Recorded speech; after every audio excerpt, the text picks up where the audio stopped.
आप मेरा भला करो, मैं आपका भला करूंगा, ये हमारा सौदा है, ये हमारा करार है।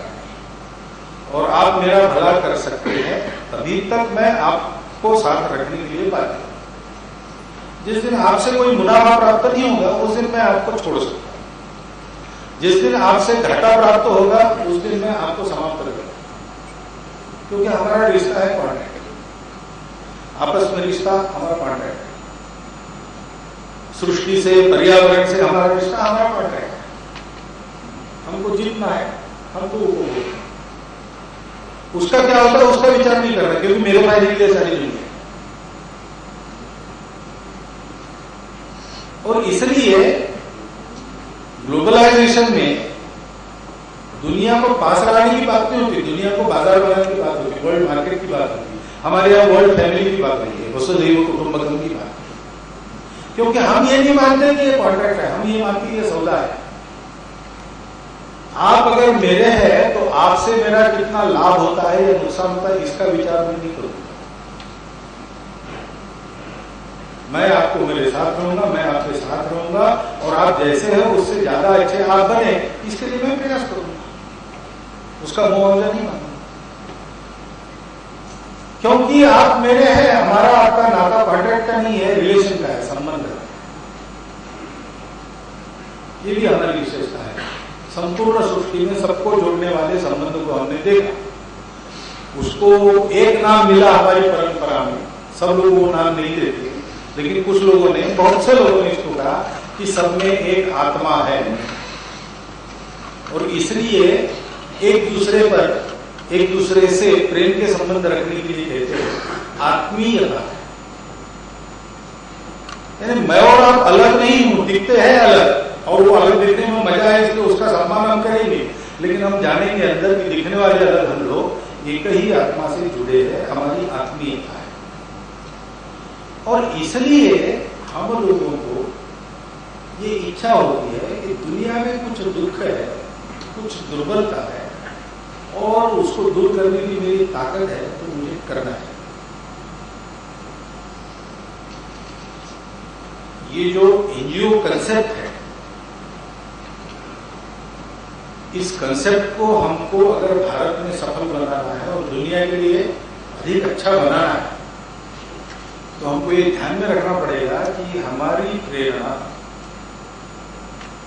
एनजीओ चलाने के पीछे स्वार्थ की तो है ही नहीं, तो हम यहाँ आते ही न कोई भय है हमारे पीछे, डंडा लेके कोई पढ़ाएगी काम को, ऐसा नहीं, न कोई मजबूरी है जिसके चलते हम ये काम करते। हमको अपने कीर्तिमान और पद प्रतिष्ठा की भी आशा नहीं, पुण्य कमाने के लिए भी हम नहीं कर रहे, ये हम इसलिए कर रहे हैं कि ये सब लोग हमारे। और इसलिए अभी पूनम जी बता रही थी कि ऐसे भी लोग यहाँ पर है जिनका काम चल रहा है, लेकिन बहुत ज्यादा प्रसिद्धि नहीं है, क्योंकि वो प्रसिद्धि के पीछे गई नहीं, उन्होंने काम करना शुरू किया, दुनिया उसकी दखल ले अथवा न ले, उनको तो करना ही है क्योंकि लोग अपने हैं। तो लोग अगर अपने हैं तो उनके लिए काम करना है, और इसलिए आज तक कभी प्रेजेंटेशन वगैरह देने का काम ही नहीं पड़ा।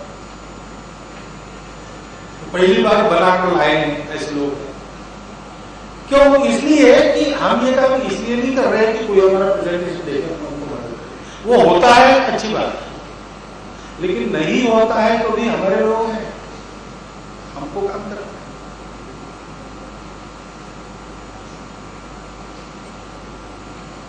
मैं नहीं समझता कि नीलिमा मिश्रा जी ने और मैक्सेसे अवार्ड मिले इसलिए काम शुरू किया, वो मिल रहा है वो बात करें। अभी अमेरिका जाने के बाद आई, पेपर में छपा है कि उनको वीसा न करा दिया क्योंकि आपकी आर्थिक स्थिति समाधानकारक नहीं है। हमारे यहाँ विचित्र बात करते हैं, एनजीओ चलाने वाले की आर्थिक स्थिति एनजीओ चलाते चलाते अच्छी बन जाए तो अच्छा नहीं मानता। एनजीओ पैसा कमाएगा साथ में थोड़ी, उसमें एक बात है। अब ये सारा ऐसा राष्ट्र निर्माण करना है, तो राष्ट्र निर्माण में राष्ट्र के अच्छी अवस्था का परिचय क्या है? प्रत्येक व्यक्ति स्वतंत्र है,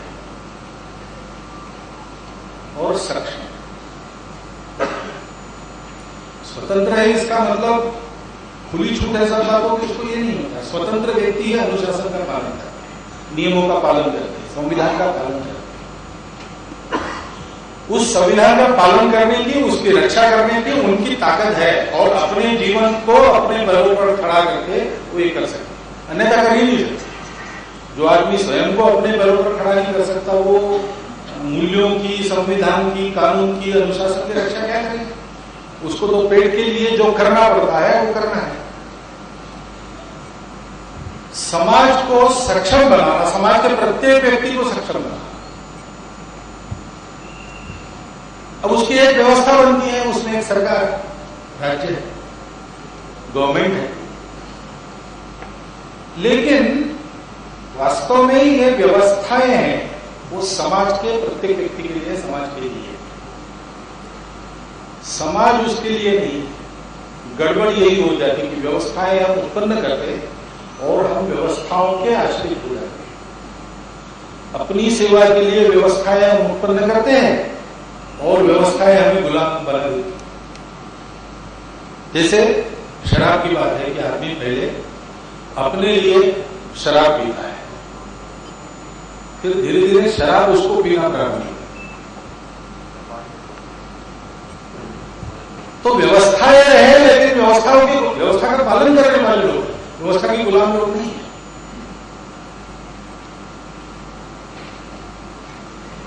पहले जमाना था राजतंत्र, तब प्रजातांत्रिक सरकार नहीं हुआ करती। उस समय उस राजा की जिम्मेवारी रहती थी कि प्रजा ऐसी रहे अपनी, और इसलिए राजा के व्यवहार का अनुकरण करके प्रजा चलती थी। राजा बिगड़ गया तो वो प्रजा को भी बिगाड़ता था, इसलिए यथा राजा तथा प्रजा, ऐसी कहावत अपने यहाँ। राजा बिगड़ा तो बिगड़ गए, राजा कौन है?